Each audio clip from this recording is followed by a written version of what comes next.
Hi and welcome to this chess channel, and thank you for coming along and having a look.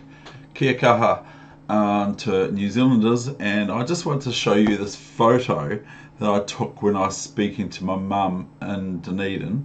I was just thinking, what's that? And this is my, over here is my barbecue, covered up with the whatever it's called. And I thought, how is that standing up? So I took some photos of it. So that's that. Anyway, away with that now. Okay, so that is not it's in proximity to my conservatory, but it isn't like hanging off from there. And there's no spider web or anything either. So I found that quite interesting. Bit of a phenomenon. I've probably got that word wrong. Okay, here goes a chess game for you. Okay, this is a chess game, and I think this is a good game because I played it half an hour ago and I haven't checked it on the computer yet to see what the computer thinks of the moves for white or black. But anyway, this is the Spanish Worrall variation of the Spanish, the Ruy Lopez or the Ruy, or whatever I meant to say it like. So kia kaha, and kia kaha, it almost sounds like Kia from Australian Kia. Yeah, Dave, but we're not going to get into that too much today because I've got my big cup of coffee to drink still. So anyway, here we go, because I have had that made for myself just before I started this game of chess, so it's getting a little bit cooler, this cup of coffee, let me tell you. Okay, here's this game, and I'm white, and this is a 10-minute game, and as per usual I will not give my opponent's name, but my opponent left as black with 12 seconds left on the clock, and the result is soon to be had. And I had 2 minutes and 6 seconds left on my clock. So here's e4, e5, and so we'll just go straight to the Worrall attack. And this was actually used by Paul Keres, and it was also used by Anatoly Karpov and some other players as well. I think Timon may have used it, I'm not sure, but Karpov and Paul Keres are amongst its exponents that have used it with greater clout than what I can use it with. So c3, just to prevent one day the knight wanting to hop into d4 if the bishop's on d7 or the black king is castled. Okay, so here's bishop d7. So if I haven't played c3, then knight d4 would be a possibility. Down, tiger, you whistle. Down, tiger. What are you doing, tiger? Here's bishop a4, and so if c3 hadn't come about, then knight d4 is possible, but not really. That's all right. Bishop e7. I'm still going on about knight d4. It's a bit of a move to watch out for. So bishop d7, and so this bishop's decided to go to d7, where I would prefer here for black. I would prefer here for black bishop g4. So this is what I would prefer for black. I think it's a little bit more feisty than that of bishop d7. But anyway, I'm not black, I'm white.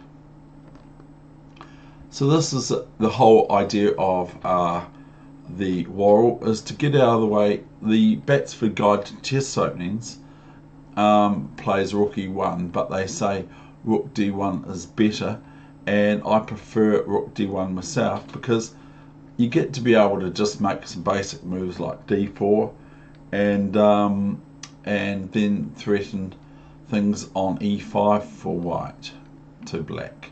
So castling, and here's bishop b3.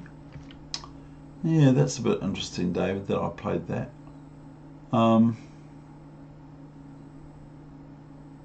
Oh yes, that's right. That's it. That's not really of interest because white is threatened with this. That's right. I forgot.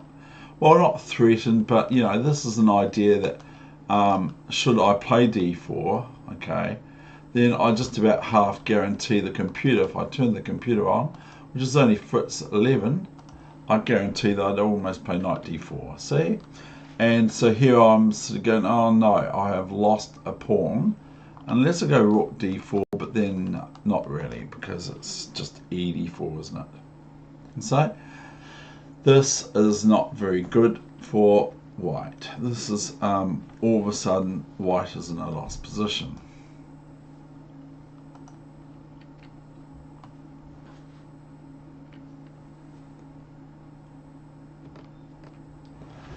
So my knight d4 threat for black has now rendered down to not so bad. So bishop g4, as earlier mentioned, I think the bishop is quite handy out here, and I play h3. Now why I play h3 is that if I don't watch it, then this knight can come here. So if I play h3 and the bishop goes to h5, you see, then the knight can't go onto the same square as the bishop, can it? And if the bishop takes the knight, well, I just play queen takes and etc. My game is quite fine for white, I believe. Got a nice control of d5 with a queen on f3, and I've got the two bishops versus the two knights and bishop. So here is h3, bishop h5, and I play d4. Normally I would probably shy away from playing it here with the bishop on this d1 to h5 diagonal, because it usually gets a little bit tangy on d4 for white. But in this case I believe I can get away with it. So here's queen c8, a very sensible move, I think, as it's addressing the d-file threat to the queen that's cloaked at the moment, which you can understand. And also, if I play now g4, then white will merely lose here as well, which will easily be just shown by the computer if I ask it to now play a move, which is knight g4, and knight a3 that given is the best. So it's not very good, is it? And just I lose a pawn. So I turn the engine off, and then I will, I think I turned it off. I'll just check. Yes. Okay, check. That's like one of my statements is, oh no, we haven't gone and mucked it up again, have we? Oh, where's that game? Okay, right. I'm going to have to show you this manually if you bear with me. I'm sorry about this, but oh no, I don't. No, I don't. No, I don't. No, I don't have to do that at all. I don't have to. I just forgot how to remedy. Okay, so just go here, and we what do I do? I'll play a few moves, and then I take that off. Take that off. Play Fritz, and here we go. Open the database and just check there's two there. Yes, one's saved. So here we go. Sorry about that. So here we go into these moves, which is good revision. I'm not saying that this is a great opening, but I think that's very good. A4. This is a part of the game that I thought, well, what do I do now? I was thinking, what do I do now? And I thought, oh, I'll try to look like I'm playing thematically on Lichess. This is this 10-minute rapid game with no increments, 10 minute. So it's 600 seconds, or it's 1200 half seconds, whatever that means. So A4, I'm trying to play thematically as to look like I'm playing the Ruy, the Spanish, properly. Okay, knight d7.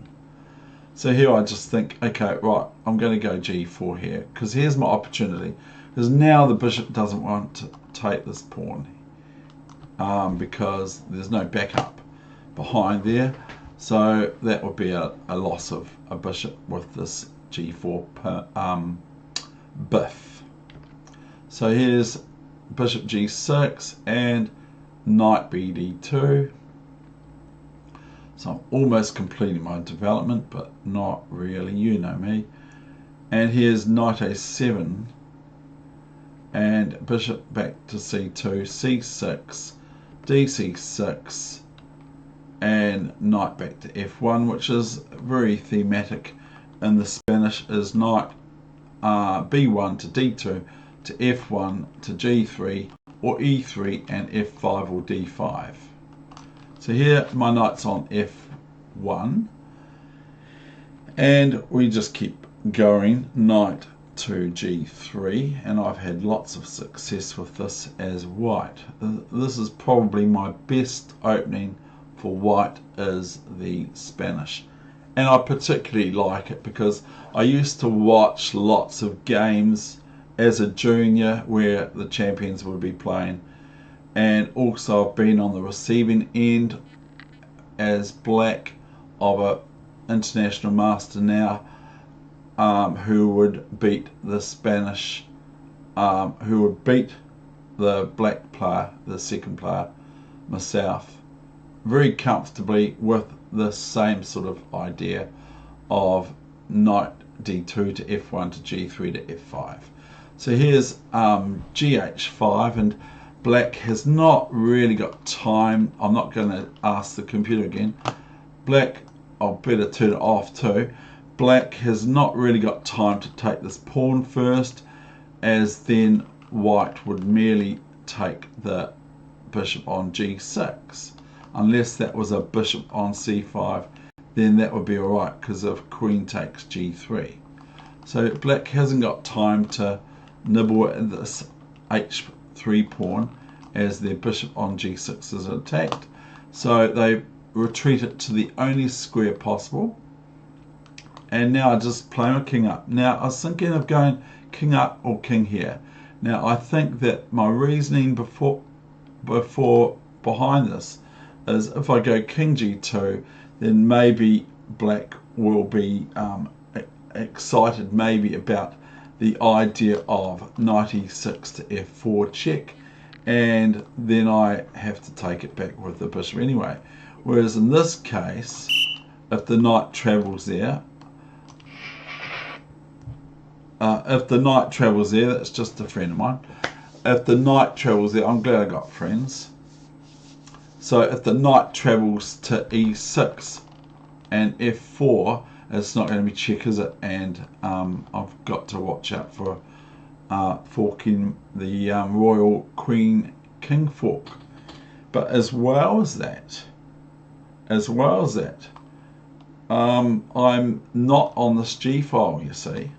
So I'm thinking a little bit ahead, because it is a 10-minute game, so I can think a little bit longer. So I'm going to go thinking of this soon, maybe. And there was something else I wanted to say. I know I like talking, but I was also thinking here, now I'm thinking of b4, but I thought, no, I won't do that, because actually it just sort of like invites black to go to e6 anyway, and then to f4. So I thought, no, I won't. See, the thing is in chess, is this happens quite often, and also I'm weakening my c3 square, my c3 pawn, or maybe the whole c diagonal, I mean the c file, by playing b4, because all of a sudden it creates opportunities for black, who's Tiger, quiet. Excuse me, Tiger, settle down. And so to go. And so I'm not playing on the queen's side, I'm playing on the king's side, which is this side for me, but it's probably that side for you. So I'm playing on the king side, not the queen side. So if I make weaknesses on the queen side, I just give my opponent things to hit on the queen side, which isn't going to be good because all my pieces, as Nimzovich would say, are pointing towards the king side. They're not pointing towards the queen side. They are if I move that there, but they're not naturally pointing towards this area and this area with my knights and that sort of thing. So anyway, onwards with the game. Here I played yeah, it's still black's move, sorry. So what did I play just before? Oh, king h2, because I'm defending the h3 pawn from the queen capture. So bishop f6, and now I just play rook g1 as promised, and here I'm threatening to maybe put my knight here, but I'm also wanting to play just h6. Tiger! So now the queen's come off that the h3 to c8 diagonal, so I play h6 because if gh6, I'm quite happy with white's position. Even though I'm talking about my own position, I'm quite happy with white's position, and I would probably move here in an instance after gh6 if gh6 came about, but g6 came about here, and so I played knight f5. Now I'm actually a pawn up, and so I'm just a re-pawn up, but it's a little bit sort of like, yeah, it's not the best pawn in the world, is it? But it is passed. I could just knuckle down and win with this pawn by playing h4 and things like this. So here black plays king h8, and what do? I go in here, of course. I've got to.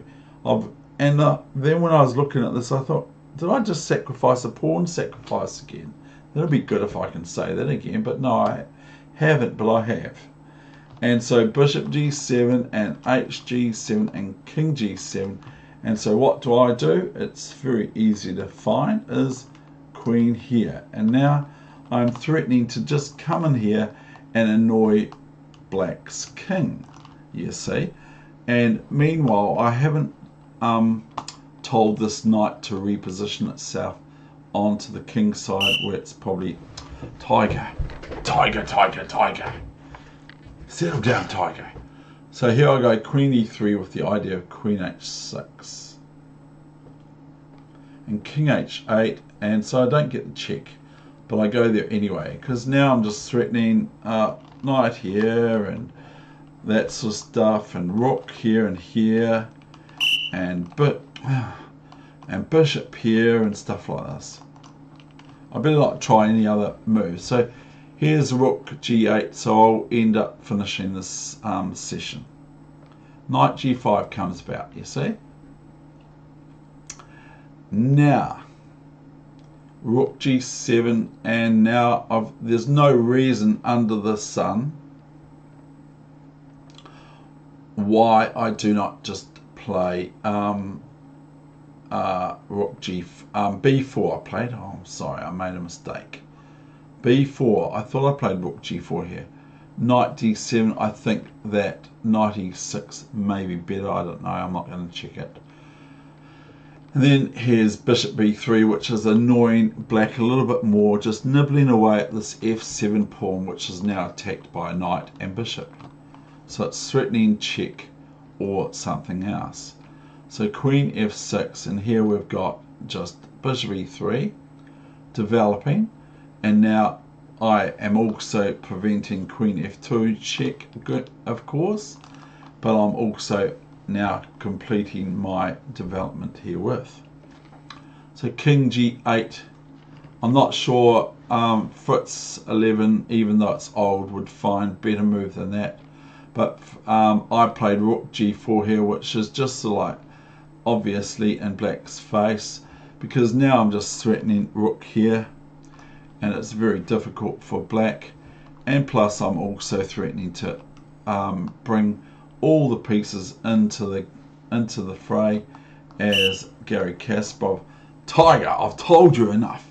Now, but as I've said, Garry Kasparov is known for a few things, of course, other than he's the best chess player according to Martin Dreher's book, The 100 Greatest Sports People of All Time. But Garry Kasparov brings all the pieces to the party, and even if he can, he'll bring the king in as well. So here's knight f8 and rook ag1. So everyone's going to have a wee part of this festival on Black's Kingside.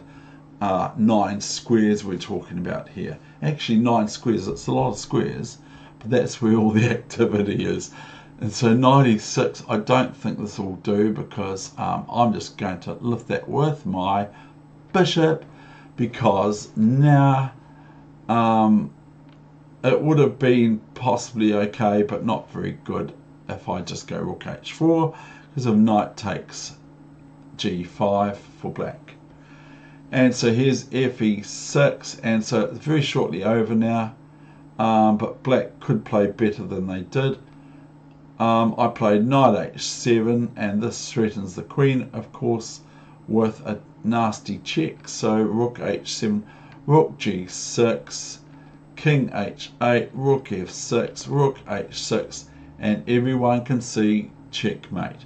But if everyone can see checkmate but you can't, I will show you it now. But it's very easy to see checkmate here, which is checkmate in one move, not bishop takes rook, but rook takes rook is checkmate. Okay, that is the end of the session. I do hope I actually started a record before, and all the best with your chess, no matter where your chess is at. Primarily enjoy your game of chess. Now, what am I doing here? I'm not necessarily showing great chess players how to play. I'm teaching myself over and over again how to play the game of chess, but I'm primarily here for those out there that want a little bit of help for their coffee house chess. Okay, thank you very much for viewing this chess channel and other things too. Thank you.